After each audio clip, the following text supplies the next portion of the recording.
My first passion before food was football. But I was always a good eater, great lover of food, and I grew up partly in Scotland, partly down south. So we had that sort of token of appreciation of home-cooked food. Then I was very lucky to get on a foundation course, spending the last year of my school at a foundation course, studying maths, English 2.5 days a week, and then learning to cook for 2.5 days a week, and it was a sort of new experiment. Now we had trouble with buying my first set of whites and chef knives, and we depended on the Banbury round table to come up with something like £85–90 that Mum and Dad didn't have to get my first set of whites. So I still remember that day now, and how ecstatic and happy I was when I got given my first set of whites, my knives, and all of a sudden I wanted to go on that mission. Football was a sort of huge burning ambition, and I was trying to decide. Advice to young chefs from the age of 16 to sort of 29, 30 is 14 years of a sponge. You're absorbing knowledge. Don't take a job for the sake of money. Don't worry about earning £500 a month or a year more somewhere else. Go and get knowledge, because that becomes a bigger passport for everything. The money will come once you've mastered your craft and you become incredibly talented. Work for big chefs and find a different level of comfort. When things get too comfortable and you're still living with your parents and you've still got your first job and you don't want to move out because everything's too comfortable, get out. You put yourself in a strange situation in the middle of Barcelona, put yourself in the middle of Paris, put yourself in the middle of Belgium and see what's available. That's amazing how much confidence it gives you, and more importantly, it's great to sort of eat and travel at the same time.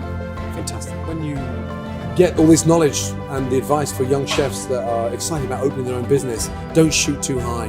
Restaurants become successful because they cook within the vicinity they're sat within. Don't start reaching for stars and stripes. Focus on your customers, they're your biggest critics. Secondly, keep it local. Become the best bistro. Then after the bistro, take it up a little level. But make sure your customers in the brigade go up with you. Don't stand and shoot too high. It'll come back to bite you on the arse. Key to a successful business is remembering the customer's king, because without them, we're nobody.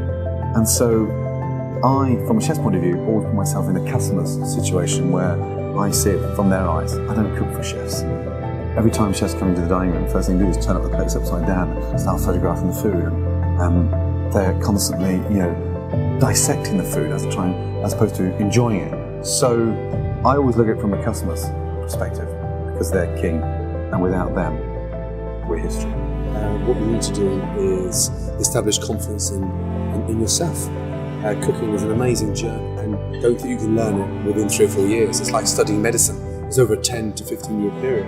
I'm 42 years of age and I'm still learning new exciting things now that I bring back to the fold. But more importantly, vision. I didn't think French was important at school, and I kick myself now because I went to live in France for 3 years and became bilingual. But I wish I'd studied harder with a second language on my own. That gives you a different culture, gives you a completely different level of confidence. Learning French cuisine, mannerism, and cooking in a very robust, tenacious way. So, vision and open-mindedness. And we never cut corners. The minute you start cutting corners in food, time out. There's no worse job to have than to cut corners in food. So, attention to detail, an amazing, exciting journey. One of the very few jobs anywhere in the world that you can travel, get paid, and experience phenomenal food anywhere in the world. Brilliant. One thing I've learned and experienced is that if you don't open up and you don't delegate, then you'll kill yourself. And if there's one thing that I've managed to understand is the art of delegation, because if I can pass on, to Claire Smith, to Arian, my palate, my understanding, my knowledge, then grab it, run it, and then pass it on to your team. Don't hold that inside. Stand in front of the competition, because there's two ways in this industry. You move with it, or it moves you.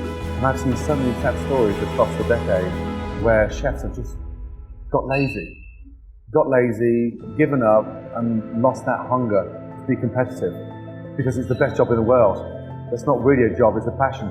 Because when you're rubbing shoulders, and here we are now, 10 years later, and I've got a restaurant next door to Jamie Oliver's, and we're both literally 2 meters apart, phenomenal chefs, and we keep each other on our toes. So that's exciting for me, and that's been the one key issue across the 10 years of filming Kitchen Nightmares. Never, ever, ever give up.